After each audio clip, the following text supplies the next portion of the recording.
Okay, I think it's time to conclude. Let me say a few words. First, maybe I would like to add a few remarks on this issue of aid. The zero poverty. I mean, let's be smart. We know that poverty is a relative concept. So the day we will approaching very few people in the world below whatever it is, 1.25, whatever, then that day I hope we'll say, okay, now look, I mean, this is ridiculous as a poverty line. So let's move the poverty line up, and then poverty will still be there. So I cannot imagine that poverty will disappear from the world agenda. So, okay, so from that point of view, development will be an issue for quite some time to come. So. On the other hand, I would like also to insist on the fact that when we said that it's a good thing that aid is much less relevant today than it was in the past. But we also have to realize that today is a particularly good time. And for the last 10 years or maybe 15 years, the rate of growth in many poor countries has increased. And many countries in Africa are surfing on a wave of optimism. I'm not sure that this wave will be forever. One day, commodity prices will go down for agriculture, for oil, for mines, and then what will happen? Those countries again will need aid in the same way as middle-income countries went back to see the World Bank in 2009 and 10 because there was a crisis and because it was much less easy to access liquidity in the international market. It is more or less the same thing. So we cannot say that aid is becoming irrelevant. Moreover, in the case of Africa, when you look at the future and you take into account that this continent will keep growing in terms of population. If this continent has to live mostly on the rent of natural resources, we cannot imagine that this continent will develop. We cannot imagine that for the next century, either the price of commodities will keep increasing at a rate which is consistent with 4, 5, 6% growth rate for GDP. And we cannot imagine that, as Paul was saying, that there will be more and more discoveries so that the continent will be able to grow on more natural resources being available. And this means that one way or another, because what you can finance with the rent is essentially investment. What they do today is essentially investing in non-tradable goods. It is essential that, and this was the message of Paul, that they build on the capacity to produce tradable goods, which are manufactured goods, which are agricultural goods, so that they will be able to grow because you cannot have growth based on essentially non-tradable goods. So because of that, the international community will remain extremely important for the future of development in that part of the world. So because of that, I don't think that we can simply say, forget about aid and let's look at something else. Now, let me conclude on the whole symposium. The feeling I get after 1 day and a half talking about development, and I think it was a very enjoyable symposium, is that we are, I mean, if we go back to what Thierry and Danny were discussing yesterday, I mean, the tribe, the Econ tribe, where development economists were really the low status caste. I think that since then we made a lot of progress. I think that we are really more in the upper class. Now we are becoming the Brahman of economics. And what is interesting is that, and we can see it because of the number of journals in development economics which are being created. We can see it with all the students that want to have do their PhD on development issues. It's simply amazing. And one of the reasons I believe is the fact that development is an important issue in today's world, in any case, and also the fact that development economics is not a field in economics. It is not macro, it is not micro, it is all. In order to study, I mean, some people refer to development studies, and then they include sociology and anthropology, of course, and economics. And if we, I tend to agree with this view of development, but if we restrict ourselves to development economics includes macro, micro, behavioral economics, experimental economics, political economy, of course, and all this is really what development economics is about. And from that point of view, when we say that economics has expanded over the recent decades and now is touching upon issues which it was not considering 15 or 20 years ago, development economics is really the best example of that. I mean, we are really looking at, when we listening to Thierry today about culture, listening to Jean-Philippe about the kind of, these are issues which were not really on the agenda of economists 15 years ago. And today we are listening to work, to research being done in this area, and we are convinced that this is really, that this should be at the center of the reflection on development. So I think that we have to be very satisfied that development economics is so dynamic, so lively to some extent. And I think this is one of the first lessons that I draw from what we heard about the last 1 day and a half. So another very satisfactory fact is that more and more things are evidence-based because, and we insisted on that, there are more and more data, and there are more and more people producing data. This is also something new. In the old days, we had to rely on what was available.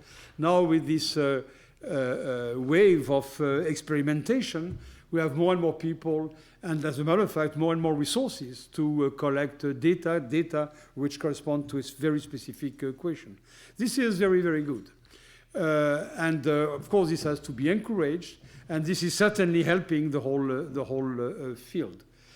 At the same time, I think that we should be aware of the fact that we tend to be using that evidence within reduced form models, which are not telling us so much about what is behind a relationship. This was the case with cross-country regressions, which is still a sport that is being practiced by many people because there is no other data available in some cases.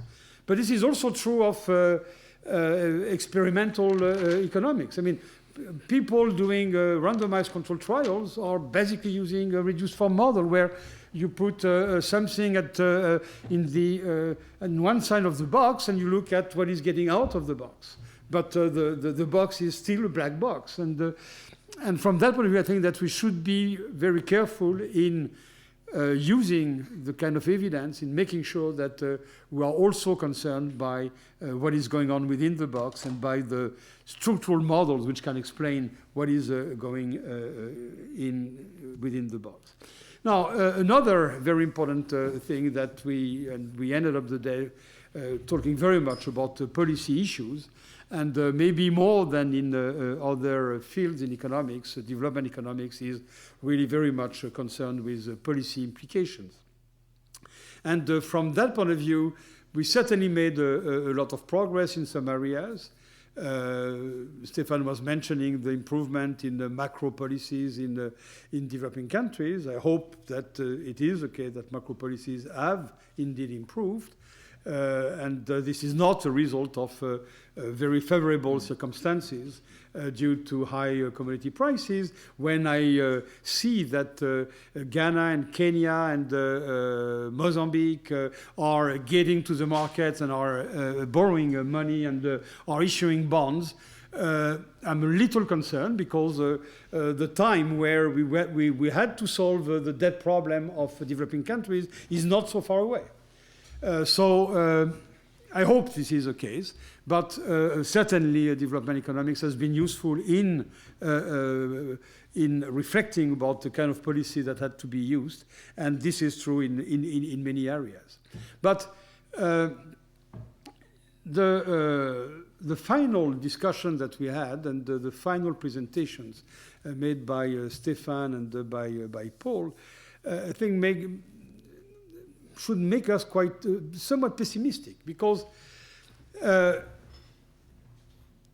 when we look at the importance that governance, institutions, culture possibly has in the development process, has in explain the role that these factors have in explaining the state of development in some countries today.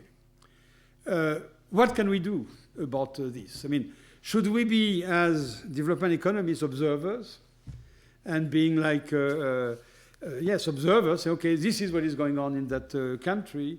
I have a very nice political economy model to explain the way in which those elites are fighting against each other, or the way in which that particular elite is exploiting the rest of the population. Fine, I mean, we need to have this kind of analysis. But we also need to have levers to influence that.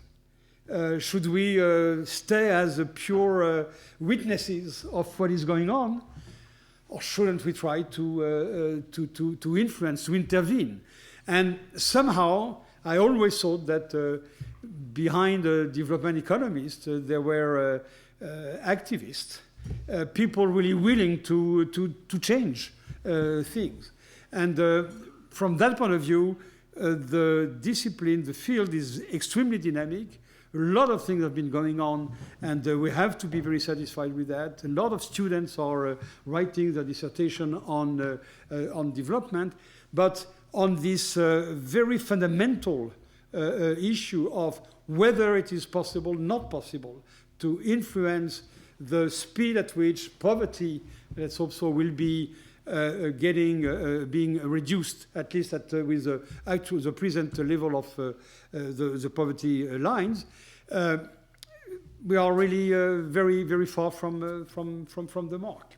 And I think that the natural conclusion of those 2 days is really that we need to do more work. We need to spend more time on this. I must say that the reason why I and with Jean-Philippe, myself, I worked on this issue of aid, and this very theoretical analysis of aid is basically because I was deeply dissatisfied with my experience in the World Bank.